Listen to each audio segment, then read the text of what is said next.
अब plant introduction के बाद में प्लांट इंट्रोडक्शन किसे बोला जाता है? देखो, the plant introduction involve introduction plant from their natural habitat to the new habitat. उनके नेचुरल हैबिटेट में से न्यू हैबिटेट में जब प्लांट इंट्रोड्यूस किए जाते हैं तब उसको क्या बोला जाता है? That is called as plant introduction. उसको प्लांट इंट्रोडक्शन बोला जाता है। This can be done by important or export of sexual or asexual reproductive structures.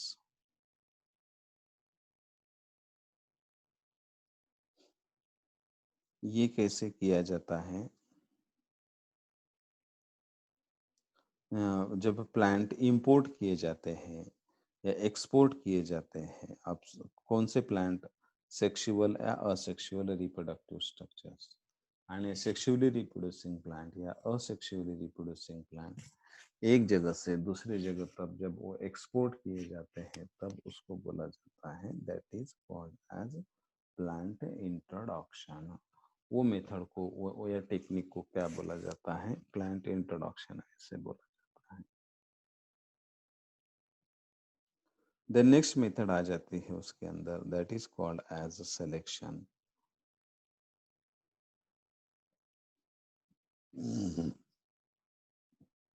Next method को सिलेक्शन ऐसे बोला जाता है। सिलेक्शन किसे बोलते हैं? तो that is the individual plant और group of individual plant a group of plants are sorted out from the mixed population, thus eliminating undesirable ones।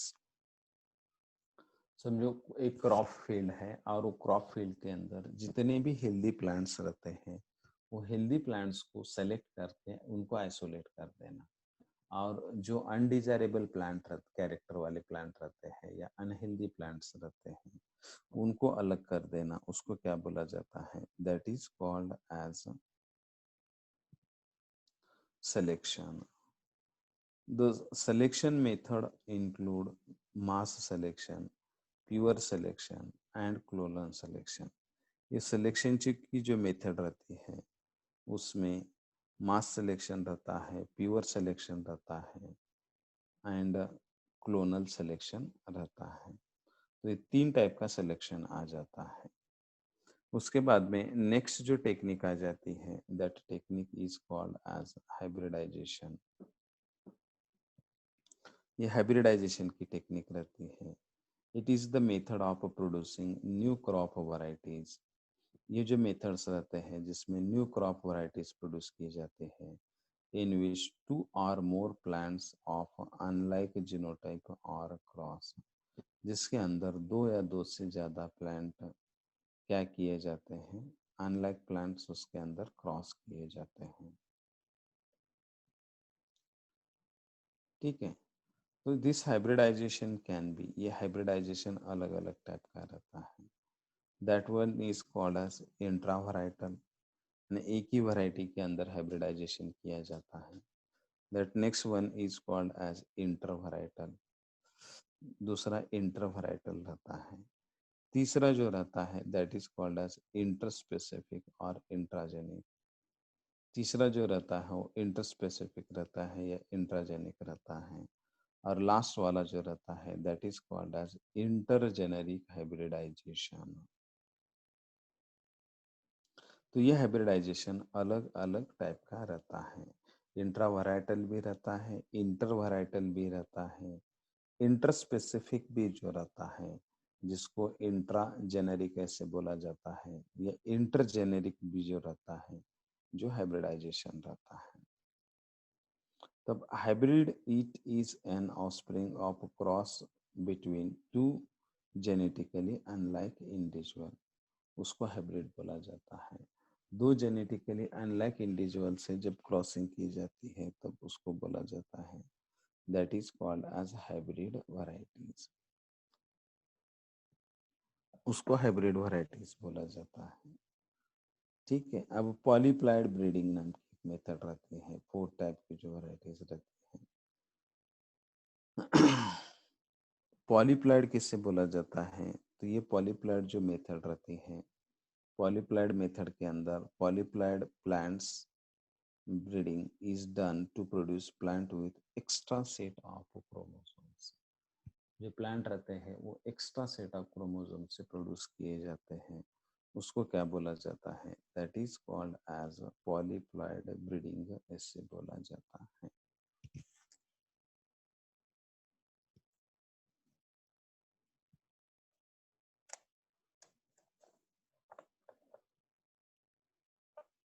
अब इंड्यूस्ड म्यूटेशन किससे बोला जाता है? तो mutations are the sudden permanent changes in genome of organism. This can be actually induced with the use of X-ray, beta ray, gamma rays, UV rays, etc. एक minute में page change करवा देता हूँ।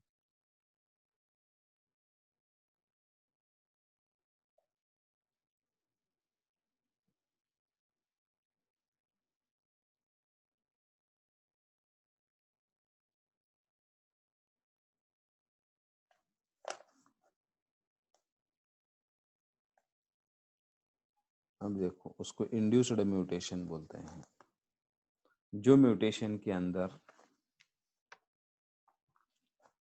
जो प्लांट्स रहते हैं वो sudden permanent change करवा देते हैं in genome of an organism, and this can be artificially induced with the use of X-rays, beta rays, gamma rays, ultraviolet rays, etc. It can also be induced by chemicals such as mustard gas. और जो chemical से produce किए जाते हैं, जो chemical रहता है mustard gas रहता है। H.J. मूलर नाम का साइंटिस्ट था। First of all induced mutation in Drosophila melanogaster by using X-rays. Base analog of thymine is 5-bromouracil. H.J. Müller नाम के साइंटिस्ट ने सबसे पहले इंट्रोडक्शन किया था कि Drosophila melanogaster using X-ray artificial mutation किया था उसने, और उसमें जो बेस एनालॉग यूटिलाइज किया था दैट इज थायमिन,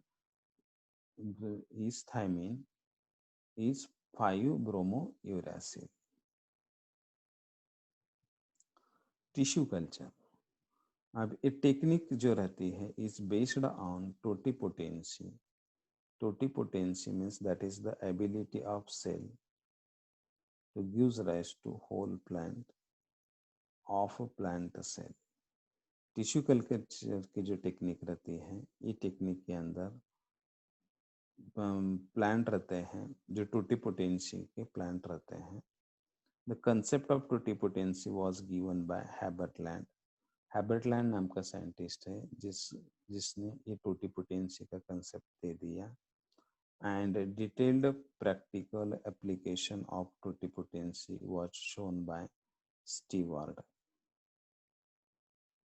और टोटिपोटेंसी की जो डिटेल एप्लीकेशंस थे वो किसने प्रपोज किया? तो it was given by Haberlandt. Steward नाम के साइंटिस्ट ने दे दिया.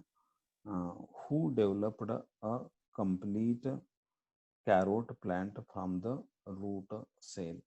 जिसने कैरोट प्लांट से कंप्लीटली क्या प्रोड्यूस कर दिया? रूट सेल के थ्रू एक एंटायर प्लांट बॉडी प्रोड्यूस करके दिखाया. The part of a plant used to generate whole plant is called as explant. जो प्लांट बॉडी का पार्ट रहता है जो जनरेट किया जाता है क्या प्रोड्यूस करने के लिए? होल प्लांट बॉडी प्रोड्यूस करने के लिए, उसको क्या बोला जाता है? That is called as explant. उसको एक्सप्लांट बोला जाता है. Callus is a mass of cell developed due to redifferentiation in explant. Callus जो ऐसा मास ऑफ सेल्स रहता है जो डेवलप किया जाता है that is due to the redifferentiation of explant. Explant का रीडिफरेंशिएशन करके वो कैलस से न्यू प्लांट बॉडी प्रोड्यूस किया जाता है. Then auxin and cytokinin are important in tissue culture. Auxin और साइटोकाइनिन जो रहते हैं वो टिश्यू कल्चर के अंदर क्या रहते हैं, इम्पोर्टेंट रहते हैं। अब कुछ इम्पोर्टेंट पॉइंट्स हैं। Doctor M S Swaminathan, father of green revolution in India, जिसको father of green revolution in India ऐसे बोला जाता है, developed high yielding wheat varieties that is called as Sharabati Sonara by induced mutation in Sonora 64। Sonora 64 नाम के plant के अंदर उसने इंड्यूस्ड यानी आर्टिफिशियल म्यूटेशन करके उससे जो न्यू वैरायटी प्रोड्यूस की, वो न्यू वैरायटी का नाम था दैट वाज शरबती सोनारा। शरबती सोनारा नाम का उसने प्लांट प्रोड्यूस किया था। Jaya and Ratna are the two varieties developed for green revolution in India। Wheat की दो वैरायटीज है जो जया और रत्ना नाम से प्रोड्यूस किए गए हैं, वो ग्रीन रिवोल्यूशन के लिए रिस्पॉन्सिबल है। In golden rice a transgene has been induced for vitamin in golden rice a transgene has been introduced for vitamin E production। Golden rice के अंदर जो ट्रांसजीन रहता है जो इंट्रोड्यूस किया जाता है, कै के लिए इंट्रोड्यूस किया जाता है, तो that is for the production of vitamin E. Vitamin A के लिए वो प्रोड्यूस किया जाता है।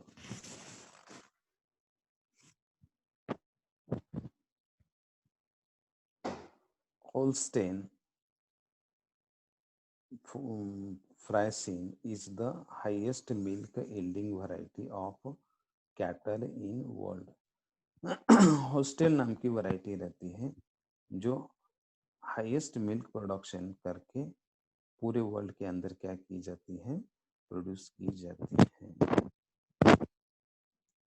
Ascariasis is a common disease of cattles. Ascariosis जो रहता है वो कैटल का कॉमन डिसीज रहता है। अब उसके बाद में आता है, ये हो गया इकोनॉमिक बॉटनी के बारे में। Then come to the next point that is of economic zoology. अब इकोनॉमिक जूलॉजी के अंदर कौन से एनिमल्स जो रहते हैं they are economically important and beneficial for us. अब इकोनॉमिक जूलॉजी किसे बोला जाता है, the science of rearing, caring, feeding, breeding,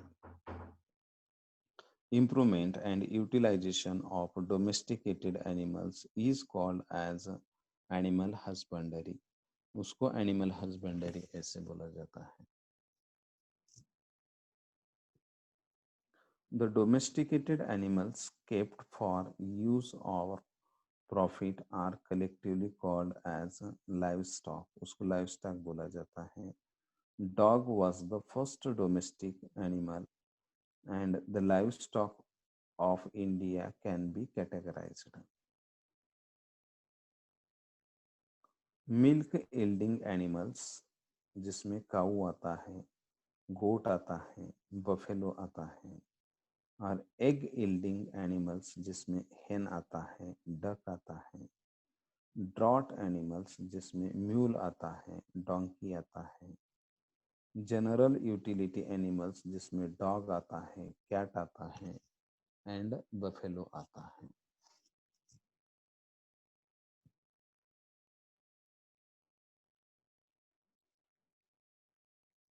अब फिशरीज के अंदर first type of economic zoology के अंदर कौन आता है, तो फिशरीज आ जाता है। फिशरीज के अंदर फिशेस इंक्लूड किए जाते हैं। तो that fishery includes the aquaculture that involve the production of useful aquatic plant and animals such as fishes, prawns, crabs, mollusks। edible and peel oyster जो रहते हैं उससे अवेलेबल हो जाते हैं। अब फिशरी को ही फिशी कल्चर बोला जाता है। Fishy culture is the practice of fish rearing involving proper utilization of fresh water, brackish water, and coastal areas. Edible fishes in India are classified as major carps. जो edible fishes है India के अंदर, जो major carp बोल के utilise किया जाता है, एग्जाम्पल रोहू है, कटला है, कटला को बोथ फ्रेश वाटर एंड इल बोले तो marine and minor carps, kalbasu fresh water and hilsa marine water, ऐसे ये अलग अलग एडिबल फिशेस क्या किए जाते हैं, क्लासिफाई किए जाते हैं। रोहू कटला दोनों फ्रेश वाटर है, ईल मराइन वाटर के अंदर आ जाता है एंड कुछ माइनर कार्प्स रहते हैं जिसको हम कैल्बासू बोलते हैं, फ्रेश वाटर रहता है, और हिल्सा जो रहता है वो मराइन वाटर के अंदर इंक्लूड किया जाता है। अब actually in fish production India is the second largest nation. पूरे वर्ल्ड के अंदर इंडिया सेकेंड लार्जेस्ट नेशन है कि जो फिश प्रोडक्शन के लिए रिस्पॉन्सिबल है। Then fishes are used for oil with vitamin A and D. Fishes के अंदर बहुत सारे विटामिन ए रहते हैं और विटामिन डी रहते हैं। Clarification of wine and beer can be done by isinglass produced by glass gallbladder of a fish. अब clarification of wine and beer जो कैरी किए जाते हैं, किसके थ्रू किए जाते हैं, तो isinglass produced by gall bladder. तो ये फिशरीज के अंदर प्रोड्यूस किए जाने वाले ये अलग अलग टाइप के फिशेस हैं। तो ये फिशरीज हो गया इकोनॉमिक जूलॉजी के अंदर। उसके बाद में पोल्ट्री आता है, सेरिकल्चर आता है, लैक कल्चर आता है, पियर्ल कल्चर आता है। तो बाकी का जो एक्सप्लेनेशन है हम वो कल के लेक्चर में स्टडी करवा देते हैं। तो this is up to the fishery under economic zoology. Okay, remaining will be in next lecture.